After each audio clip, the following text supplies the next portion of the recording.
Nako. Alam mo kung gaano karaming nakuhang basura? Gaano karami yan? Mahigit 50 punong na truck. Mga ilang tonelada siguro yan. Kulang pa yan. Hindi pa yung mauubos. 300 tonelada Ha? ang nahakot. Di mga 300,000 kilos yan. Sa isang tonelada, 1,000 kilo eh. Oo. Di ba? Gumamit din ng floating trash boom. Nako. Yung parang ano Pag to? hinahakot, saan daw nila tinatapon? Baka naman sa tabi lang... Doon sa kabilang ilog. Exchange garbage. Ipakita nyo rin sana kung saan tinatapon. Di ba? Kasi kung hinakot nyo dyan sa lugar na yan, di ba? At pagkatapos doon lang din itinapon kung saan-saan lang din. Ay kaya pala, sana ba yun? Nakita ko yung statement ni Secretary Vince Dizon ngayon eh. Oo, meron nga. Dinideklara na po niyang meron tayong Garbage crisis tayo. Oho. Oo. O so magpapatawag ba tayo ng garbage summit? Meron na tayong crisis sa basura. DPW Secretary Dizon nagdeklara ng garbage crisis. Oo. Ayan. At ang isa sa panukala niya, itaas ang multa sa illegal na nagtatapon ng basura. Ayan, okay po yan. Oo. Buong higpit sana. No negotiation, ano ha? At binanggit rin niya yung waste to energy na matagal nang pinag-uusapan pero hanggang usapan lang.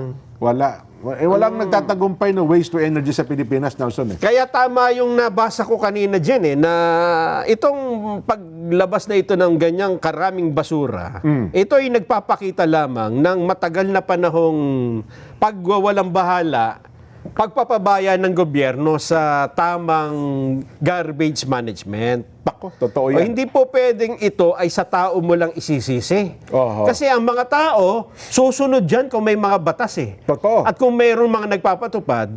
At siyempre, kung may truck dyan, ha? Oho. Kung may hahakot ng basura sa'yo, ikaw ba sasabihin, hindi ko dyan itatapon? Doon ako sa ilog magtatapon, hindi ba? Yung maayos na waste management at saka meron ding maayos sa tapunan. Yun. Di ba? Oo. Kasi yung, sabi ko nga sa iyo, Nason, dito sa Metro Manila lang ha, wala, kahit siguro pateros, hindi ko lang alam ang pateros, tignan natin, silipin natin sa mga konseho nila, magkano ang pondo para sa waste management. Oo. Baka hindi ho bumababa ng 100 milyon eh. Sabi ko nga sa iyo, yung Pasay, liit na lungsod ng Pasay, mga 10 years, mga 5 years ago, 400 million pesos Malaki. ang nakalaan. Sa Maynila, di natin alam. Dito lang sa Quezon City, gaano kalaki po ang pondo sa waste management ng Quezon City. Di ba? Oh. At saka itong garbage crisis din, yung basura, problema, hindi pwedeng lutasin to ng local by local. Ay, Diba? hindi. Ibig sabihin, kada bayan, kanyang solusyon. Hindi po pwede. Sabi nga ni John Vic Remulla, whole of government Ayun, approach. oo. Halimbawa, yung kahabaan ng ilog na yan, Oo. dapat yung isang approach nyo dyan. Hindi pwedeng Totoo. dito, bawal magtapon. Doon ay maluwag. Doon naman sa kabila, iba rin ang approach, di ba? Pero naimbisigahan daw yung sino ba nagsabi na ang basurang yan, hindi talaga dyan galing, kundi inanod lang. Naitanong, naimbestigahan daw din. Natanong ba yung mga basura? Sumagot. Hindi po kami taga rito. Inagusto po kami sa lugar na ito. Oo. Kaya po, nakakabahala po ito. Kasi hindi nga po sineryoso yung mga batas. May batas na tayo eh. Kaya nga, Diba? kung kasi iba pa yung budget ng MMDA. Ang mga LGUs ng Metro Manila, daang milyon ang pondo. Bukod pa po sa budget ng MMDA, sa waste management din. Kasi ang MMDA, dalawa ang main objective nito waste management saka traffic.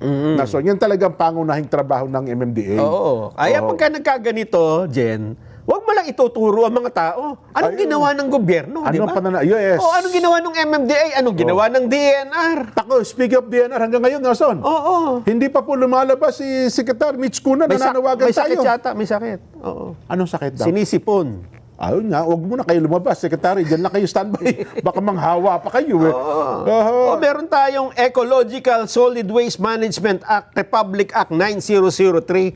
Mula po nang ipasa ang batas na ito na maganda naman, Anong taon niya na ipasa? 2000, ano yan eh? Matagal na. 2002 ata, 2000, basta mga ganon. Ay, hanggang ngayon, wala pang katauhan to eh. Kabisado yan ni Senadora Lauren Ligarda kasi siya ang yung 9003.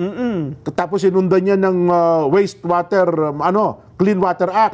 Dikit-dikit yan eh. Madami. Oo. Madami tayong batas, pero hindi Nako. nga po na ipapatupad. Oho. Ang huling nagalit dito sa mga hindi pagpapatupad ng mga batas na yan, kung matatandaan nyo, ay ang Korte Suprema. Oh. Kaya nga inatasan ng mga LGU na linisin ng Manila Bay dyan. Part ito Ayun. eh. Mayroong Mandamos. Mandamos. Ang Supreme Court. Muntik na makulong. Pati yung Laguna Lake. Yes, so Oo, kasama po yan yung mga natapunan na yan.